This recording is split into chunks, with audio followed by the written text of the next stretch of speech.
Hola, muy buenas noches, bienvenidos a Sapiens. Esta es una extensión del Centro de Pensamiento Libre para la Sociedad. El día de hoy tenemos un tema muy interesante y es prácticamente la segunda parte de una saga que tiene que ver con la reorganización empresarial y las empresas de familia. Para tocar esta temática de reorganización empresarial, tenemos a dos expertos que son el abogado Edgar Suárez Ortiz y la doctora Sandra Gamba, quienes son especialistas en reorganización empresarial. La doctora Sandra Gamba es adscrita a la Superintendencia de Sociedades como auxiliar de justicia, y el doctor Edgar Suárez, pues es el director de la firma Suárez Ortiz, que viene asesorando a las empresas que se encuentran en dificultades económicas en todo el país. Bienvenidos entonces, doctora Sandra Gamba. Muy buenas noches a todos. Muchas gracias por esta invitación, Carlos. Muy agradecidos de estar hoy aquí con ustedes y poderles ayudar en todo lo que se pueda. Excelente. Ya habíamos tenido, doctora, un PRIU, digamos, hace unos 2 o 3 años con la doctora Mónica Ortegón sobre insolvencia de persona natural no comerciante, que es algo que está muy estrechamente ligado a esta temática, y pues tuvimos la participación de varias cámaras de comercio en el programa. Le damos la bienvenida también al doctor Edgar Suárez. Bueno, Carlos, nuevamente, qué rico estar acá pudiendo compartir en un auditorio como este, donde te siguen tantas empresas que son hoy a quien nos queremos dirigir, para que las compañías vean que hay muchas herramientas y opciones en un proceso de dificultad. Y es un poco lo que queremos hoy plantearles. Perfecto. Desde el Consejo Editorial vamos a estar con el profesor Andrés Calle, quien es un académico, ha sido profesor universitario en Manizales y nos ha acompañado pues desde el Consejo Editorial en todas esas temáticas que tienen que ver con el impacto social que pueda darse en nuestra sociedad desde cualquier espectro del pensamiento o de la economía. Bienvenido, profesor Andrés Calle. Cordialísimo saludo, muy amables. Yo hago de testigo, el testigo, y me interesa de todas maneras la producción, o como se pueda llamar, la parte activa de las empresas humanas o de las empresas de humanidades. Entonces, ahí de pronto tengo alguna pregunta. Gracias. Perfecto. Como habíamos acordado, se trata de un conversatorio de tal manera que el profesor Calle y yo vamos a estar en sala y en 40 minutos subiremos con algunas inquietudes que nos deje este conversatorio. Adelante entonces, profesor Edgar Suárez. Listo, ayúdanos. No sé si requieras que ya comparta pantalla. Por favor, me gustaría para ir. Básicamente son las preguntas que orientan esta charla. Si quieres, nos las dejas ahí y arrancamos. Perfecto, bueno, adelante. Entonces, bueno, pues muchísimas gracias por esta oportunidad de compartirles a los empresarios que nos escuchan, a los acreedores, a las empresas que tienen otras que están entrando en procesos de reorganización, lo que llaman Ley 1116. Con la doctora Sandra, cuando nos invitaron, dijimos, ¿por qué no les contamos a los empresarios en este escenario cuáles son como las preguntas frecuentes que nos hacen? Y a partir de eso las estructuramos, a ver si somos capaces de resolverlas, y creo que les puede orientar muchísimo sin perjuicio del chat que tienen para hacernos las consultas y al final las que nos puedan hacer. Entonces, doctora Sandra, aquí estamos, nos presentamos. Soy abogado socioeconomista y llevamos ya muchos años dirigiendo esta firma donde acompañamos de forma interdisciplinaria a las compañías, incluidas las que están en dificultades, no solamente con el proceso 1116 como van a ver ahora, sino también en acuerdos privados que eviten llegar a esta instancia tan difícil, pero que a veces se vuelve inevitable. y la doctora Sandra, porque no nos cuenta con quién tenemos el gusto de forma rápida. Bueno, gracias, Sandra Marcela Gamba. Yo soy egresada de la Universidad Libre, pues tomé una especialización en el externado. Hoy en día estoy haciendo un MBA, estuve haciendo un MBA en la Javeriana y ahorita estoy haciendo una maestría. Soy promotora como auxiliar de la justicia de la Superintendencia de Sociedades para Procesos de Reorganización. Ya llevo alrededor de 5 años, alguito más, trabajando aquí en la firma Suárez Consultoría, liderando procesos de reorganización y pues negociaciones privadas antes de acuerdo de reorganización. Digamos que en términos resumidos, esa es mi presentación. Entonces, pues empecemos, doctora, porque es como la pregunta que siempre nos hacen, y es, ¿de qué se trata un proceso de reorganización? Hagámoslo aquí de forma coloquial. Bueno, como tú dices de forma coloquial, básicamente en palabras simples, un proceso de reorganización es un proceso judicial que se surte ante la Superintendencia de Sociedades. Se deben cumplir unos requisitos para acceder a este proceso. Es regulado por la Ley 1116 y pues tiene algunas normas que la han modificado y que la complementan de alguna forma. Este proceso básicamente tiene como primicia salvar a empresas viables, protegiendo así el empleo, la operación, el patrimonio, las relaciones comerciales, el crédito, con el fin de lograr, pues a través de un acuerdo de reorganización, que la empresa logre salir de la crisis y en este acuerdo la empresa pues va a hacer unas negociaciones respecto del plazo del pago del capital, respecto a los intereses, respecto de periodos de gracias. Básicamente es una norma que fue creada con el fin de ayudar a la crisis que normalmente viven las empresas, ¿no? Es decir, las empresas Ujú. tienen un momento en la vida en que están muy bien, pero también tienen, digamos, durante su existencia, momentos en los que puede tener problemas financieros, problemas, no sé, que de políticas que los pueden de alguna forma afectar, que puede afectar sus ventas, su operación, y pues para esta ley es para aquellas empresas que son viables y que buscan realmente salir de la crisis ganando tal vez algo de tiempo. Tal vez con el paso de los tiempos y ya cuando ha pasado tanta agua bajo los puentes, algunos recordarán que tuvimos una crisis muy fuerte en lo que fue el 98 y el 2000, donde la construcción se desplomó y tuvimos que ver a muchas empresas que vivieron esas situaciones. Y por eso, hoy que volvemos también en situaciones de dificultad, no solo por pandemia, sino también por temas recesivos y de contexto, viene un tema y es cuando una empresa realmente está en crisis, porque a veces una caída en ventas de una vez quisieran llegar a reorganización, pero a veces nos toca decir, oiga, empecemos a analizar un poco cuáles son esas circunstancias que denotan que sea apto para llegar a un tema o solamente es algo interno. En esa experiencia, por eso nos lleva a saber cómo saber si mi empresa realmente necesita entrar en un proceso de reorganización. ¿Por qué no le contamos un poquito, doctora, lo que hablamos con las empresas que nos consultan al respecto? Claro que sí, pues miren, normalmente, como bien lo decías, digamos, las empresas o los empresarios cuando tienen algún problema de liquidez, enseguida piensan que la solución es un proceso de reorganización. Y no siempre es así. Es decir, a veces podemos tener problemas de sobreendeudamiento, de liquidez, de pronto dificultad en los pagos, pero no realmente necesitamos un proceso de reorganización. Simplemente lo que necesitamos tal vez es una negociación, un acercamiento con de pronto las entidades financieras, con mis acreedores, llegar a un acuerdo en el cual se les pueda plantear una fórmula viable antes de irnos a un proceso de reorganización, Ujú. ¿sí?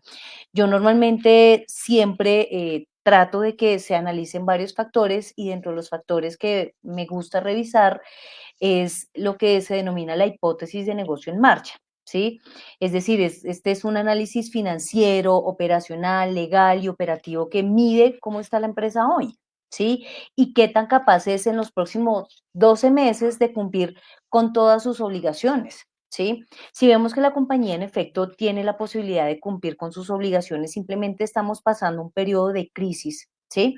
Entonces, es allí donde podemos mirar realmente si es un proceso de reorganización, porque tiene, no sé, un sobreendeudamiento, porque tal vez tiene un embargo de cuentas, porque tiene moras en obligaciones por más de 90 días. Entonces, digamos que uno es apto para este proceso y dos, pues también miramos si la empresa es viable, ¿no? Porque también hay casos en los que llegan los empresarios queriendo salvar su compañía, pero a veces la crisis es tan grande que realmente pues la compañía tiene que trabajar 15, 20, 30 años más para poder pagar el sobreendeudamiento, sus ventas han bajado de manera muy notoria y pues eso hace que realmente tal vez la solución no sea un proceso de reorganización, sino tal vez un proceso de liquidación. Entonces hay que mirar varios factores, ¿no?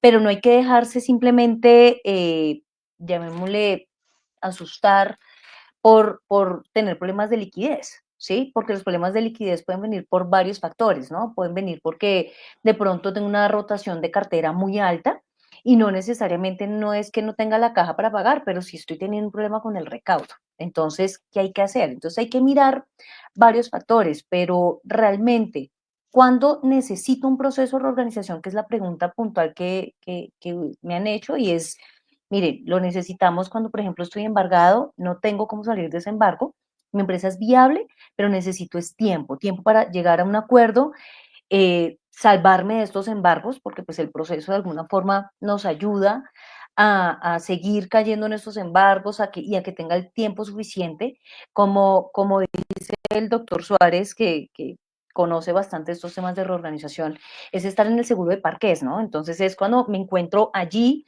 en el seguro de parqués porque estoy protegido por la ley 1116, ya admitido en un proceso de reorganización mediante el cual descanso, digamos, un poco de este tema de embargos, de cobros, de llamadas, de angustias por no poder pagar nóminas y me empiezo a dedicar a salvar la empresa, a mirar cómo tal vez cambio la operación para poder pagar, digamos, de una manera organizada dentro de un acuerdo de reorganización. Ok, pero aquí tal vez déjame hacer un énfasis en algo, y es, cuando llega un empresario angustiado, que lo acudimos a que necesita tiempo, siempre la pregunta hacia que le formulamos esa que Sandra mencionaba, ¿es viable?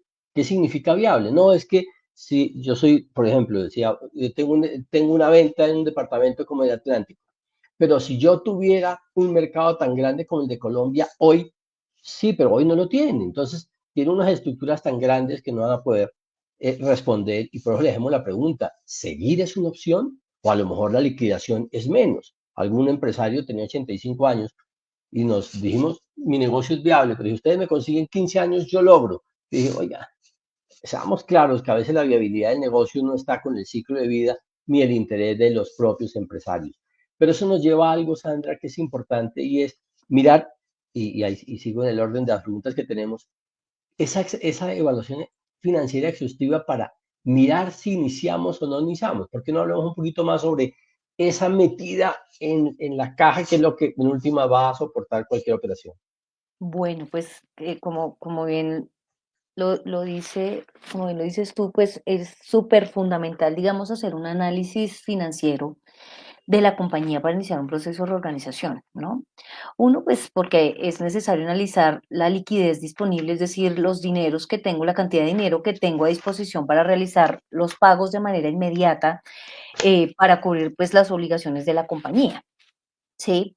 Dos, para proyectar el flujo de caja y que sea un flujo de caja realista, porque pues nos ha pasado, digamos, a través de la experiencia que hacemos flujos de caja que son muy bonitos en el papel, que tienen unas esperanzas de nuevos clientes, pero que al final son muy difíciles de cumplir. Entonces, todo el análisis financiero debe incluir la liquidez, el flujo de caja, la capacidad de pago y tener claras las condiciones necesarias para poder cumplir con un acuerdo, bien sea dentro de un acuerdo de reorganización o por fuera, porque pues nosotros a veces realmente en este análisis podemos decir, no, la empresa no requiere ese un proceso de reorganización, eso puede tener un impacto fuerte. Podemos hacer una negociación directa, un acuerdo privado con bancos, ¿sí? Y en ese acuerdo privado con bancos, pues este análisis de la evaluación financiera es absolutamente necesaria también para mirar la viabilidad de la negociación con las entidades financieras.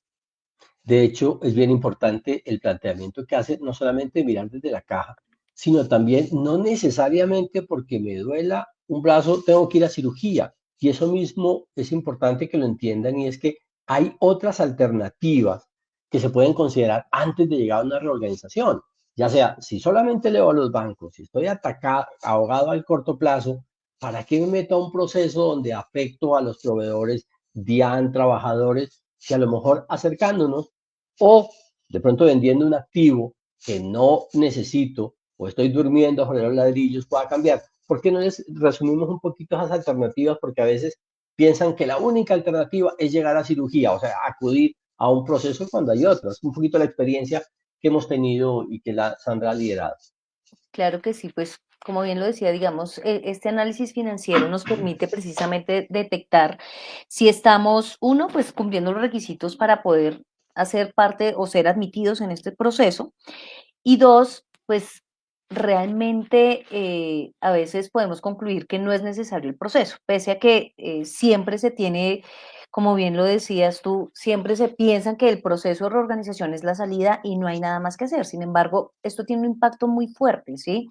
No solo para la empresa, sino también para aquellos acreedores que se van a este proceso, porque este proceso, básicamente, desde el momento en que radico la solicitud al proceso, la misma norma en su artículo 17 dice: señor deudor, usted no puede pagarle a nadie.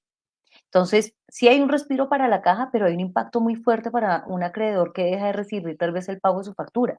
De pronto un acreedor que es esencial. Entonces, eso hay que mirar incluso cuál es el impacto que realmente eso puede tener, no solo para la compañía, sino para todos los grupos de interés, y mirar que realmente este sea básicamente el último recurso al que yo tengo que acudir es el proceso de reorganización. No tiene que ser el primero porque eso sí tiene un impacto para las compañías, ¿sí?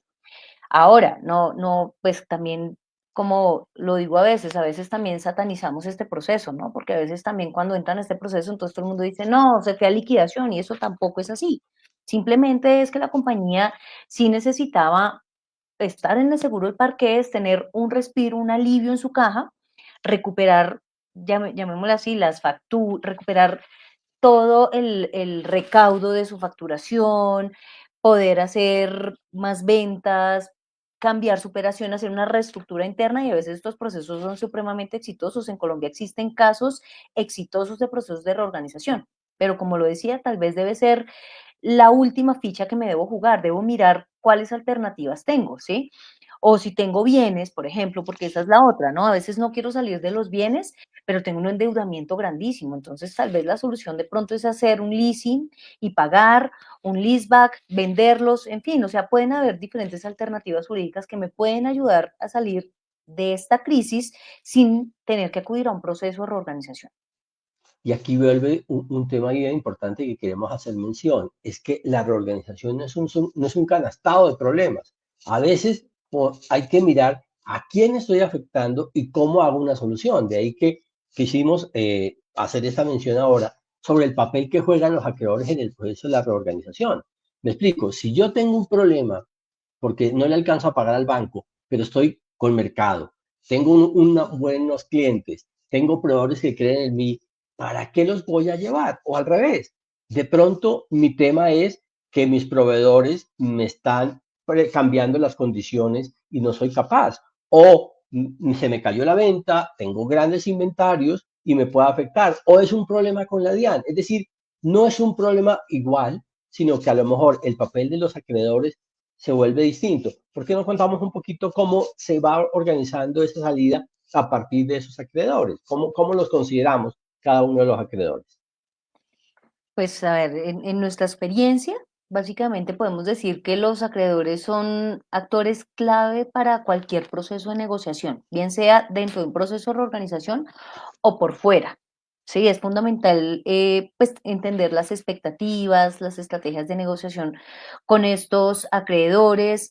Digamos que a veces hay que hacer unos acercamientos que a veces no hacemos por miedo a que de pronto nos quiten o nos dejen de proveer algún servicio, pero realmente a veces los acreedores son la salida a este inconveniente, ¿no? O sea, a veces los acreedores también están en la misma situación que estamos, y con ellos podemos construir un plan sólido para hacerlos un aliado de la empresa o un aliado del proceso de reorganización, ¿sí? Entonces, es necesario realmente contar con todos los que son los acreedores, pues porque realmente todos son supremamente necesarios para la compañía. O sea, a veces pensamos que, no sé, que por ejemplo que un banco no es necesario, que solo necesito a mi acreedor esencial.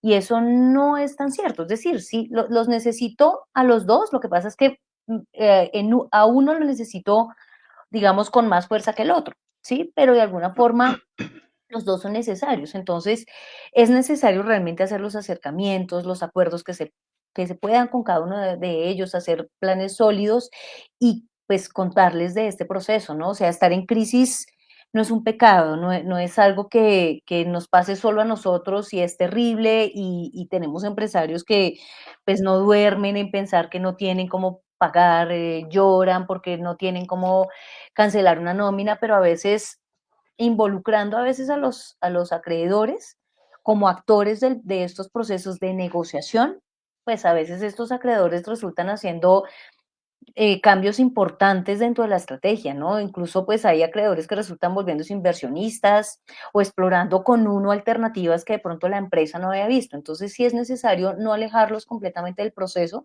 y creer que el problema es solo de la compañía, porque al irnos Esto a es bien, proceso, todos se van a ver afectados. quisiéramos enfatizar en eso. Aquí no solamente hablamos de acreedores, sino en general de grupos de interés.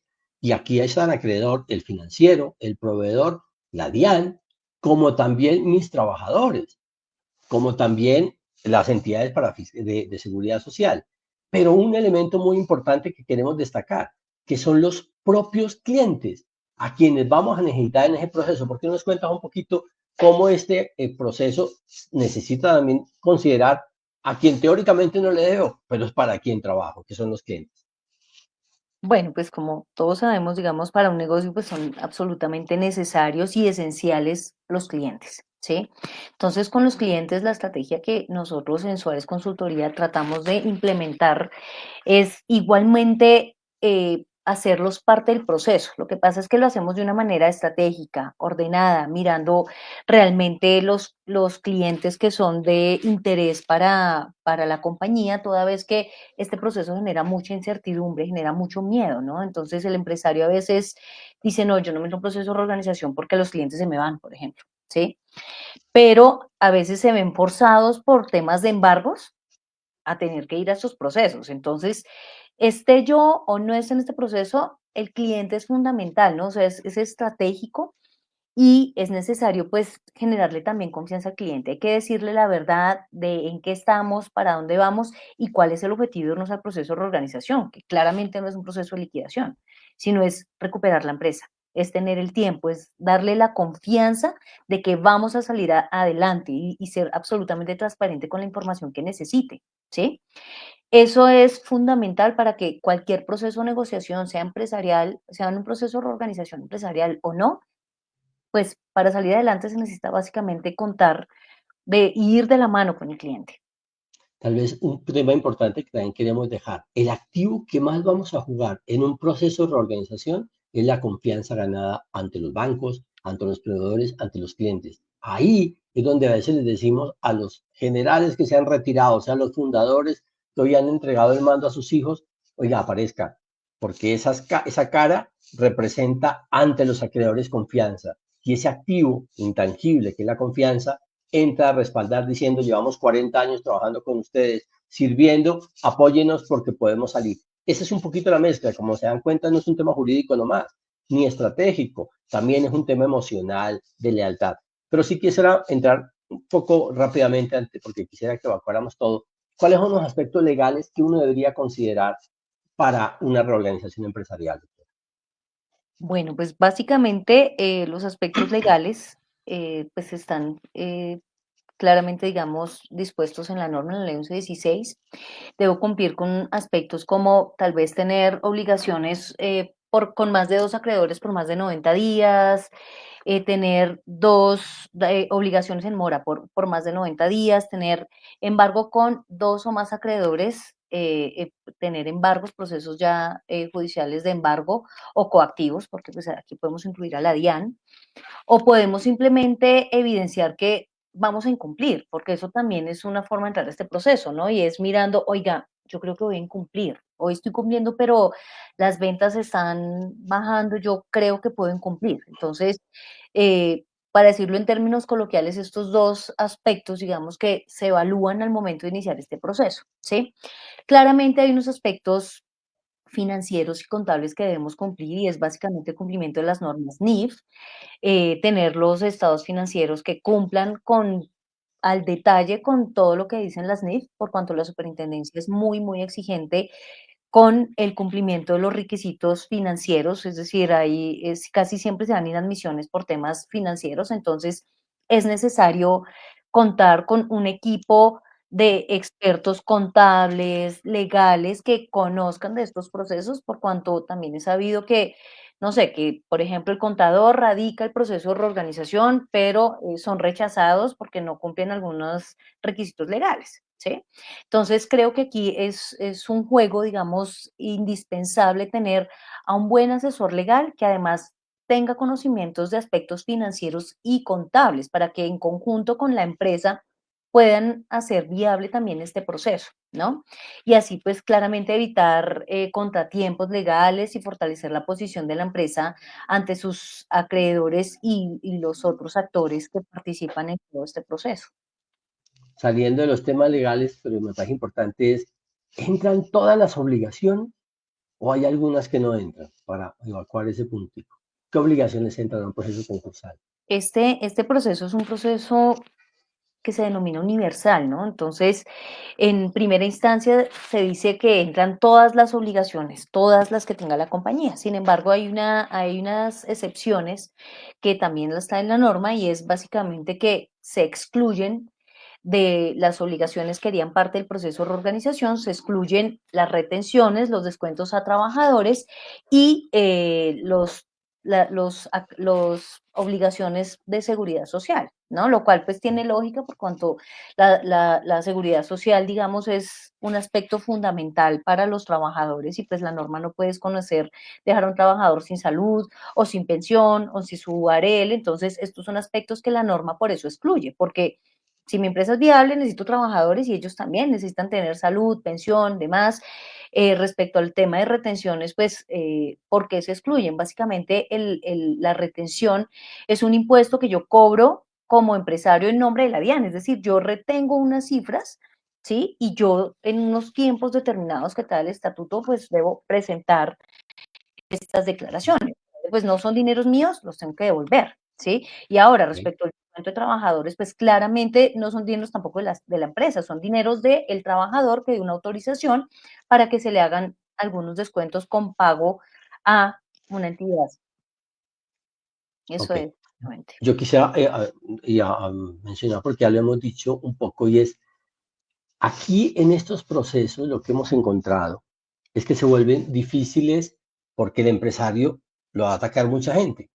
Pero en lo que queremos hacer énfasis es que si los socios, y si es una empresa familiar, la familia no apoya, a lo mejor el negocio es viable, a lo mejor los acreedores me podrían apoyar, pero mi propio núcleo familiar me termina acabando. De hecho, que entrar a un proceso de organización con una compañía viable, pero sin socios y familia apoyando, se vuelve más peligroso que cumplir a veces el proceso. De hecho, lo hacemos y lo tocamos porque una de las áreas nuestras es las empresas de familia, y antes de hacer siquiera la solicitud, tenemos que hacer que la familia se quite todos los temores, comprenda la dimensión de lo que pasa para que puedan entrar a apoyar el momento de crisis. Y no puede haber, como decimos nosotros, pájaros carpinteros en el arca de Noé, porque tenemos que salir todos como familia. Déjeme pasar a otra pregunta porque creo que es importante en cuanto más o menos qué debe contener ese plan de viabilidad, doctor.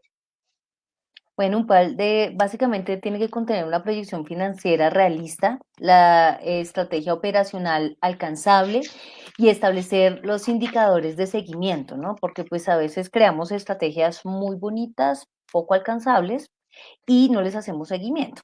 Entonces es necesario para tener un plan viable realmente o sea, ser realista con la operación, con las ventas, con el recaudo y pues tal vez nosotros siempre aconsejamos hacer unos indicadores de seguimiento a estas estrategias para demostrar realmente, para que la empresa se pueda mostrar a sí misma, a sus socios y a sus grupos de interés que realmente es viable. Simplemente necesitamos es tiempo. Ok, tal vez un tema importante. Aquí el fundador, el gerente, los socios, no se marginan. Ellos son los que van a liderar el proceso. ¿Cómo así? No soy la doctora Sandra y su equipo. No, no, no.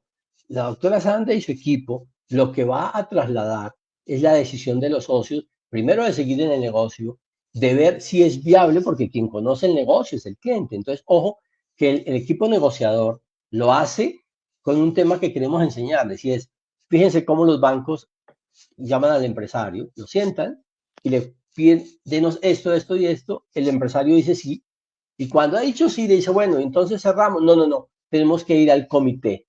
Y en el comité después le dicen, el comité no aprobó, y ahora tiene que dar más. Entonces, ¿qué le hemos enseñado al empresario? No negocie directamente, haga un equipo que haga lo mismo que hace el banco en el caso, o sea que sea una instancia usted, y usted se reserva para los cierres, porque si no, empieza una negociación desigual. Por eso los equipos, está el empresario, pero está el abogado, está el financiero, está alguien que comunica, es todo un equipo siempre liderado por el empresario. Entonces queríamos hacer un énfasis en esto. Ahora, ¿qué beneficios ofrece esa planificación temporal en la organización empresarial dentro de su experiencia, doctora? Pues mire, básicamente una planificación temporal realista permite definir hitos claves, plazos de negociación y objetivos claros para asegurar realmente el plan de reorganización. ¿Qué quiere decir esto? Que si yo soy realista con la realidad que vive la compañía, puedo hacer un plan real de pago, ¿sí? Porque pasa mucho que en estos procesos, como les decía anteriormente, digamos, tenemos la ilusión de sacar la compañía adelante, pero no somos realistas con ese plan de pagos, ¿sí? Entonces, básicamente esto nos ayuda a trazarnos plazos de negociación, objetivos claros y tener éxitos en las negociaciones que vayamos a tener dentro del proceso. Dos preguntas rápidas antes de entrar al que es el grueso de esto. Estamos dejando lo más importante al final. Son los beneficios y las ventajas que trae. Entonces quisiéramos avanzar un poco, porque a veces dicen, estos procesos se demoran demasiado. La experiencia, ¿es bueno o malo que se demoren demasiado y cuánto se demoran un proceso de reorganización? Bueno, en nuestra experiencia, esta es una pregunta que recibimos con frecuencia. Este proceso realmente es un proceso un poco largo, es decir, es un proceso que tiene una duración aproximada de 2, 3 años. Esos 2, 3 años es un tiempo que la compañía, como lo decía anteriormente, está en el seguro parqués, es decir, no le puede pagar absolutamente a nadie de los acreedores que se llevó a este proceso, ¿sí? Pues hay, digamos, algunas excepciones contadas de un tema de 5%, pero pues eso, digamos que no voy a entrar a profundizar en este momento. Pero básicamente es un proceso de 2, 3 años en el cual la idea es acompañarlos durante estos 2, 3 años, ayudar con la estrategia. Y después de estos 2, 3 años, pues básicamente el proceso termina con un acuerdo de reorganización. Y es un acuerdo en el que se plantean nuevas tasas de interés, periodos de gracias, tiempos de 10, 8, 7 años para el pago de estas obligaciones. Entonces, en realidad es un proceso un poquito largo, ¿sí? Pero es un proceso que nos permite claramente tener el tiempo para que la empresa y el empresario logren sacar adelante esta crisis, es decir, logremos salir avante y pagar en los tiempos del proceso de reorganización. Los costos asociados a este proceso, pues básicamente son los honorarios de abogado y hay un costo que puede estar dentro del proceso o puede no estar, y es un costo asociado con la figura de promotor, ¿sí? Entonces, esta figura de promotor es básicamente que cuando la empresa es admitida al proceso de reorganización, se debe nombrar un promotor, un veedor que cumpla unas funciones que determina la ley claramente para prestar este servicio promotor. Este servicio de promotor lo puede prestar directamente el representante legal de la compañía, para lo cual nosotros pues normalmente los asesoramos, ayudamos a que presenten la entrevista ante la superintendencia y los ayudamos a cumplir con esta función de promotoría. De hecho, nosotros tenemos muy pocos casos en que han nombrado promotor en las reorganizaciones y han sido reorganizaciones pues de alguna forma con éxito. Entonces, pero si el empresario no cumple con los requisitos que debe o que exige la superintendencia para suplir este cargo de promotor, pues le van a nombrar un auxiliar de la justicia que va a hacer este cargo de promotor, y a él se le deben cancelar unos honorarios, los cuales pues están determinados en la norma de acuerdo al endeudamiento que tenga la compañía. Déjeme para ir cerrando, que ya veo que aquí Carlos se viene con preguntas y está excelente. Pero miren cómo desde que solicito y sobre todo desde que me admiten, va a pasar algo, y es que el empresario, su caja la utiliza 100% para su operación. Así queriendo pagar, no puede pagar. Entonces, imagínense, es el primer ejercicio que le hacemos a un cliente. ¿Qué pasa si no puede abonar ninguna de las deudas desde la admisión hacia atrás? Uy, y empieza a mirar el flujo de caja, lo que está pasando. Entonces, miren el tema, porque no es una forma de, wow, qué rico, me va a sobrar plata. No, no. Es porque le va a dar la oportunidad de oxigenarse en un escenario de protección, porque no lo pueden embargar, no le pueden iniciar procesos por lo que había antes. Luego, hay unas ventajas que es importante para ir cerrando y que unos efectos que tiene este proceso de reorganización. De forma didáctica, doctora Sandra, ayúdenos a mostrarle a los empresarios que si me tocó acudir, independientemente de que daño reputacional, pero hoy los constructores están, muchas compañías grandes han entrado, Avianca estuvo en proceso de reorganización en Estados Unidos. ¿Qué efectos, qué ventajas tengo de presentarme un proceso de reorganización, digámoslo al empresario, con el bien metódicamente? Claro que sí, pues mire, uno de los efectos que se puede tener y que normalmente los empresarios lo piensan mucho para estar en este proceso es la reputación, ¿no? Entonces pensamos, uy, no, la reputación de la compañía, ¿qué van a pensar? Sin embargo, mire, si usted está bien asesorado y gestiona adecuadamente y con sus grupos de interés el proceso, créame que la reputación de la empresa no se va a afectar en las dimensiones que de pronto se puede estar imaginando. Digamos que ese puede ser un efecto importante. Como ventajas, pues tenemos básicamente, como les decía, estar en el seguro de parques, no voy a pagar las obligaciones dentro del proceso de reorganización, sino en el acuerdo que se plantee para el pago de estas obligaciones. Vamos a tener como empresas un blindaje de posibles procesos de embargo, porque como la norma no me permite cancelar, pues tampoco, digamos, voy a ser sujeto de embargos que sean parte del proceso de reorganización. Aquellas obligaciones que nacen después de ser admitido, pues esas sí se tienen que cumplir porque pues son como obligaciones nuevas, ¿no? Como volver a nacer sin obligaciones. Entonces, pues hay un blindaje de los embargos. Las medidas cautelares que pueda tener la compañía si ingresó con procesos de embargos a este proceso, básicamente quedan a disposición del juez y pues al juez se le solicitan la devolución de los recursos embargados, que nos desembarque las cuentas y activos que sean necesarios para la operación. No podrán iniciarse nuevos procesos ejecutivos producto de las obligaciones que hacen parte del proceso, ni procesos coactivos por parte de las entidades fiscales y los procesos de restitución que me han iniciado, digamos, en los casos de leasing o contratos de arrendamiento, esos procesos terminan por la admisión al proceso de reorganización. El tiempo que digamos que este tiempo, esta duración del proceso, pues también tiene como ventaja que la empresa se puede reinventar, se puede reorganizar, puede volver a modelar su negocio y mirar, digamos, cuál es el camino apropiado para poder pagar las obligaciones de manera adecuada. Puede continuar con los contratos que tiene la compañía, pues la norma básicamente dice que no se permite la terminación unilateral de los contratos por estar inmerso en este proceso de reorganización, para lo cual, como les decía hace un momento, pues hay que gestionar con el grupo de interés, en este caso con mis clientes, para darles confianza y que no haya realmente una terminación de los contratos.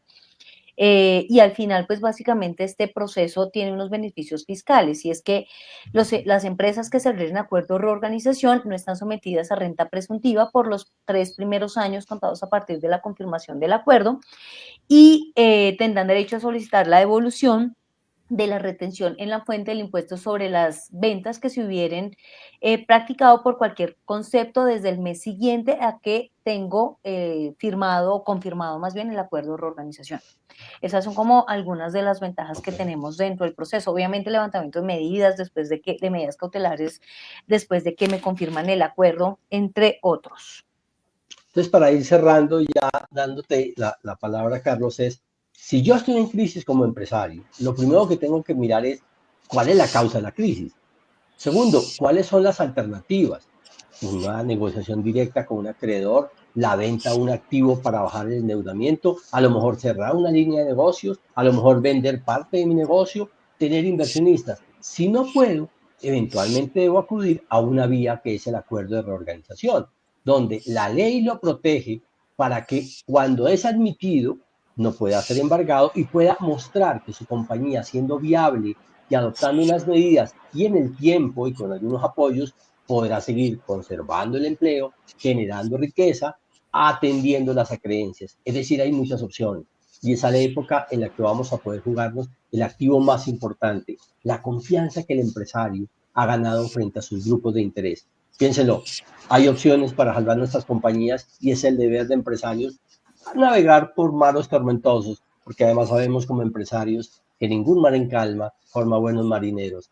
Carlos, muchas gracias por la invitación en nombre de la doctora Sandra y el mío.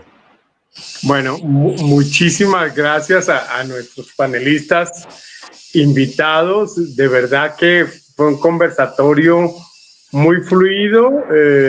Estamos atentos en un proceso de aprendizaje. El profesor Calle me decía, Carlos, este tema es muy técnico, es muy difícil de asimilarlo, pero Andrés, yo creo que con lo que han conversado estos dos especialistas, pues quedan muchísimas enseñanzas. Mira que hay algo que tú manejas muy bien y ellos han expuesto el concepto de la probidad, de la solvencia moral del empresario y de la empresa. O sea, esa probidad, esa moralidad de la empresa es directamente proporcional al resultado de todo este proceso de reorganización empresarial que anteriormente se conocía como concordato, como ley 550, como recuperación de negocios, etcétera. Lo que busca profesor Andrés Calle, este proceso, es finalmente que una empresa que tenga una trayectoria, pero que por cualquier efecto, incluso las reglas del mercado, llegue a una crisis, pueda tener un respiro haciendo un alto en el pago de sus obligaciones y decir, hago, digamos, un estanco aquí, me reorganizo, hago alguna propuesta para que mi flujo de caja me permita cubrir con las deudas u obligaciones que tengo y arranco entonces de aquí en adelante, pues digamos con una empresa que sea viable. Eso es básicamente, Andrés, lo que nos han expuesto nuestros panelistas hoy. Y entonces lo que quisiera, digamos, adentrarme contigo es en el concepto de la ética y qué opinas de lo que ellos nos han dicho, lo que representa la ética empresarial para un empresario frente a sus deudores en un proceso de insolvencia. Solamente un comentario corto que me queda en la cabeza, porque fíjate que como a mí me impacta muchísimo. Por una parte, podemos relacionar ese cúmulo o esa trayectoria de probidad de una empresa con know-how, con los conocimientos, lo que se tenga, pero también habría como una parte que es intangible, que es como la respetabilidad, la honorabilidad que tenga. Pero me queda en la cabeza, por ejemplo, uno piensa que una empresa alemana tiene que ser absolutamente incorruptible o impecable, pero ve uno que aún dentro de estas empresas se generan procesos de, pues como de ocultamiento, de malos manejos, de competencias desleales. Entonces le queda a uno como una sensación de desencanto.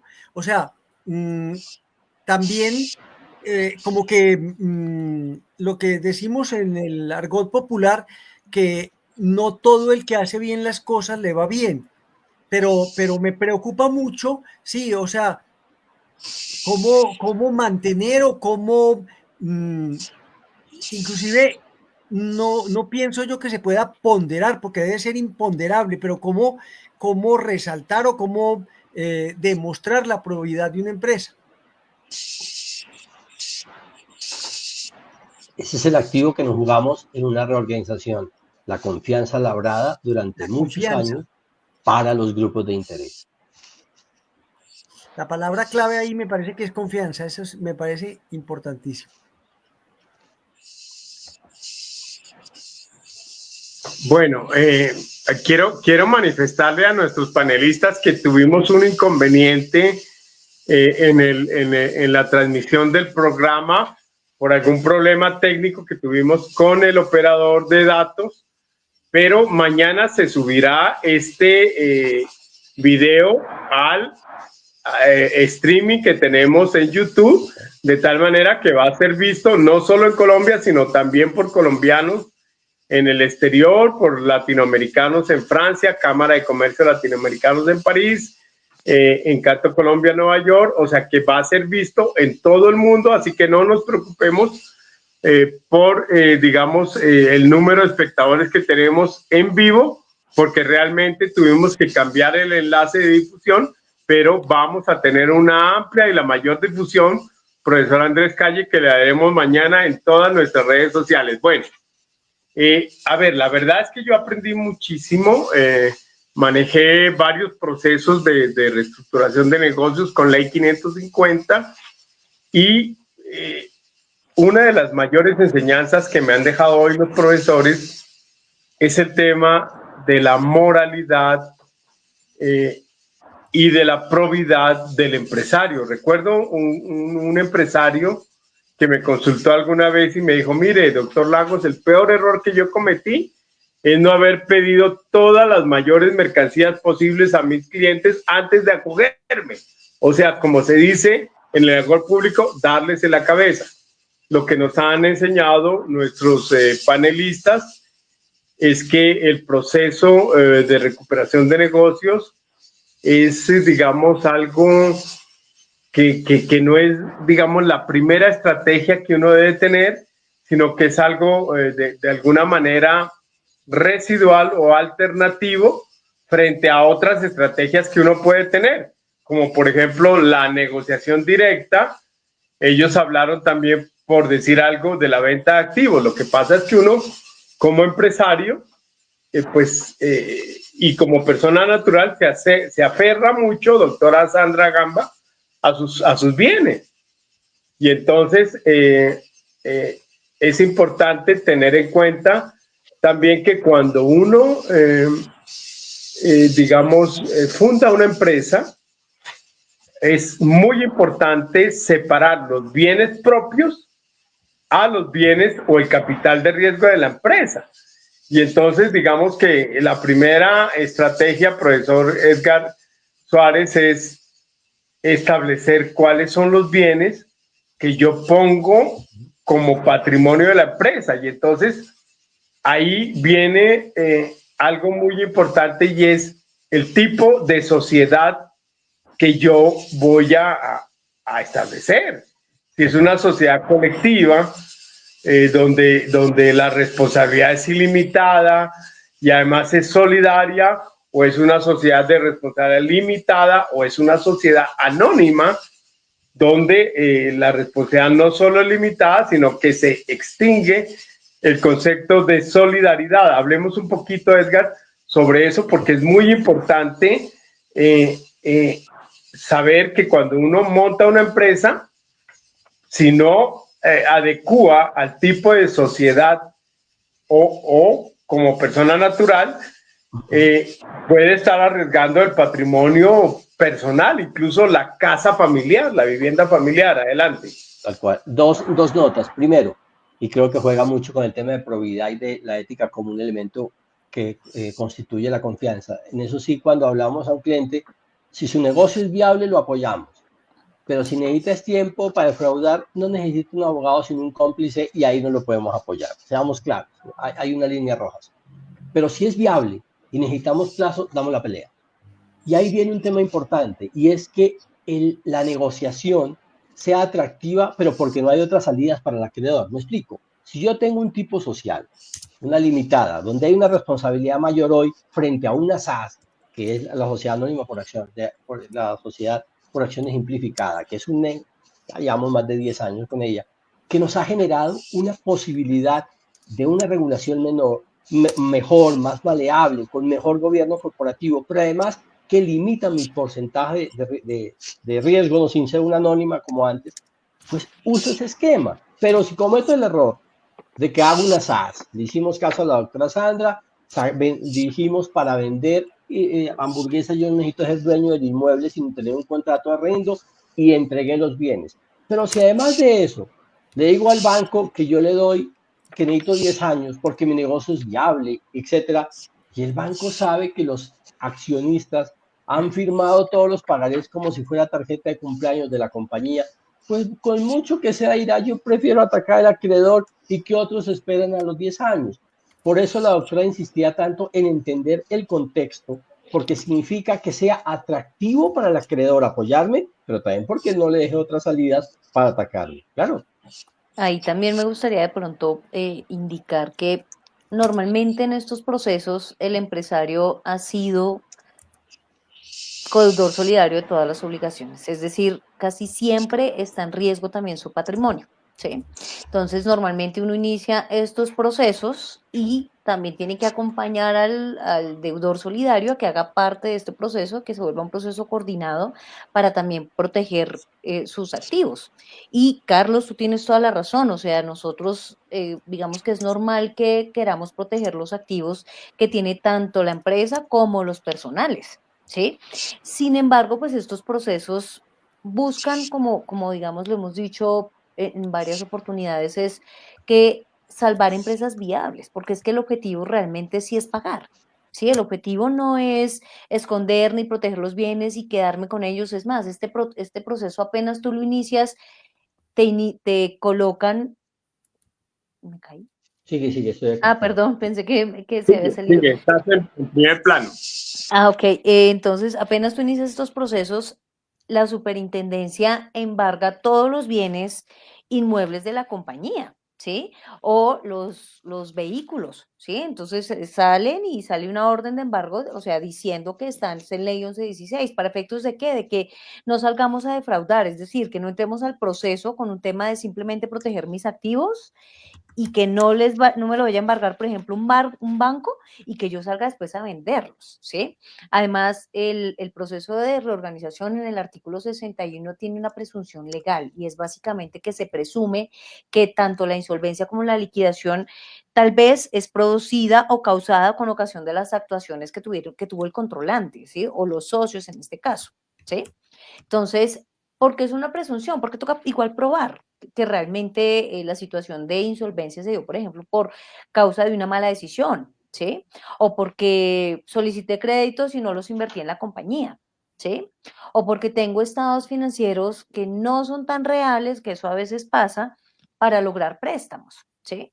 Entonces, realmente la idea de este proceso es salvar la compañía y salvar el crédito, es decir, que el crédito sí se vaya a cancelar. Ahora bien, si no logro un acuerdo de reorganización porque no generé confianza, porque no hice un trabajo de acercamiento con todo mi grupo de interés, pues básicamente en el proceso de liquidación, pues también estos activos van a ser parte de esa liquidación, ¿sí? Entonces, no buscamos solo salvar un activo, sino salvar una empresa y generar confianza, ¿sí?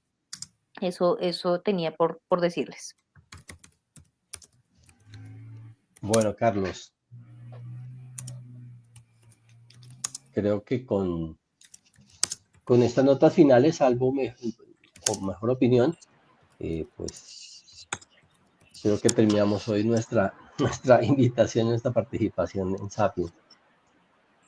Perfecto, estaba compartiendo algo que he publicado en diferentes portales y es algunas estrategias de protección del patrimonio de las familias y los socios de la empresa, porque como lo advirtió la doctora, espérate, entonces voy a poner a todos en pantalla. Sí. Espérate un segundo. Para estar en grupo, sí. Espérate un segundo. Un segundo, por favor. Ya. Aquí vamos todos, ya. Es que como estoy acostumbrado a hacerlo desde el computador y estoy en el celular, me enredé un poquito. Bueno, les compartí alguna publicación que hice sobre protección del patrimonio de familia y es que hay muchas estrategias que están disgregadas en el ordenamiento civil y comercial de Colombia, como por ejemplo el patrimonio de familia, la afectación a vivienda familiar, el usufructo, la fiducia civil, que sacan los bienes de la persona natural del comercio y te permiten entonces generar la empresa sin poner en riesgo tu patrimonio privado, porque comparto lo que expuso la doctora Sandra, en el sentido de que exigir a los socios una garantía personal cuando, digamos, el crédito se otorga a la empresa, de alguna manera se está rompiendo las reglas del Código del Comercio, y es que es precisamente que cuando yo arriesgo, profesor Calle, un capital para generar una empresa, ese es el capital que yo arriesgo, no mi patrimonio privado. De alguna manera, Edgar, la legislación colombiana desprotege a los socios de las empresas y a sus familias de ese riesgo que es precisamente generar empresa, Edgar. Sí, tal cual. Por eso es que el gran elemento es, antes de entrar a una reorganización, la protección patrimonial familiar debe hacerse. No empiezo a arreglar el techo en invierno, sino en verano. Por eso desde antes la familia dice cuánto estoy dispuesto a arriesgar, de tal forma que empieza a decir qué inmuebles hay. Nos pasó con un empresario que tenía todo metido y recuerdo que nos dijo, mire, ayúdanos por favor a que se salve por lo menos ese apartamento, o si no mi suegra se viene a vivir con nosotros. Imagínate el nivel de concentración que tenía este empresario, que estaba dramático, pero que lo hacen, todo lo van colocando porque con la misma caja compran la máquina, pero también el apartamento propio, y todo queda en el mismo lugar y con unas desprotecciones enormes. Ese es un poco el mensaje que queríamos darles ya para cerrar. Me parece que, Andrés, es un mensaje muy importante. O sea, antes de iniciar la empresa es que varios interrogantes. ¿Qué estoy arriesgando? O sea, ¿hasta qué punto estoy arriesgando mi patrimonio privado? Y si existe riesgo, ¿cómo debo protegerlo? Me parece que ese puede ser un PRIU antes de entrar al tema de la reestructuración empresarial. Bueno, nos quedan 3 minutos para que vayamos a conclusiones, y entonces quería pedirle a la doctora Sandra Gamba que nos dé sus conclusiones sobre todo lo que se ha expuesto en el programa. Claro que sí, Carlos. Pues miren, como conclusión es no satanizar el proceso de reorganización. Realmente este proceso sí salva empresas. A veces es necesario pensarlo, sí, es necesario tenerlo en cuenta, no como un parámetro de me embargaron, ya me tocó meterme en este proceso, sino también previniendo esos embargos, porque también podemos prevenirlos entrando a este proceso. Entonces, también hay que mirarlo como una última estrategia, es decir, tenemos que tratar como empresarios de mirar todas las estrategias que tenemos antes de entrar a un proceso de reorganización para realmente que sea la última instancia, ¿sí? Entonces, para eso es bueno asesorarse, realmente no es bueno estar solos sufriendo un problema de liquidez, sufriendo un problema de que no puedo pagar, sino es necesario de pronto que hayan expertos que nos puedan acompañar y nos puedan dar luces y nos puedan decir, mire, de pronto el camino es por aquí, ¿sí? A veces la experiencia ayuda a que se vislumbren caminos que no estamos viendo. Y es necesario contar con la experiencia para tener procesos exitosos, sean dentro de un proceso de reorganización o por fuera de él. Muchas gracias, doctora Sandra. Por favor, doctor Edgar, tus conclusiones. Varias. Primero, el empresario tiene todo el derecho a que haya subidas y bajadas.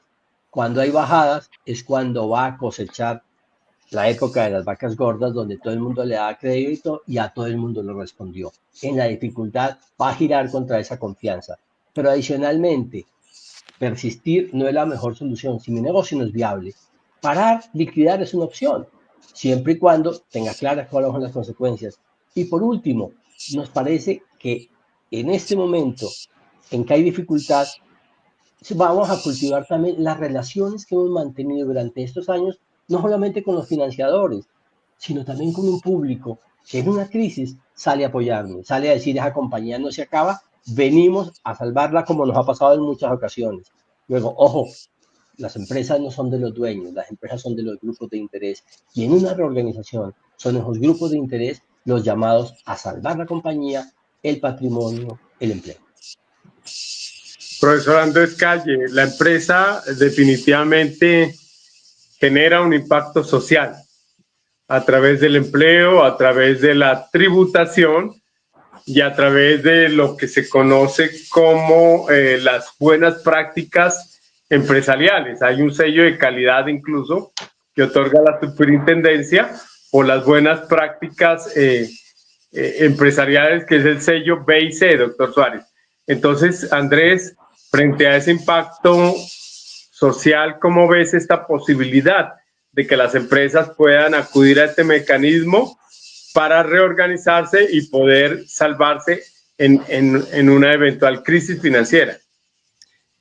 Pienso en el asunto de la flexibilidad, porque, o sea, en un país con tantas altibajos, en una situación mundial tan difícil, yo vivo en la región de Manizales, aquí ha habido mucha crisis y se han perdido empresas. Entonces, me parece que, o sea, yo creo que salvar las empresas es también un problema de mantener o de darle aliento a la clase media, que es la que construye un país.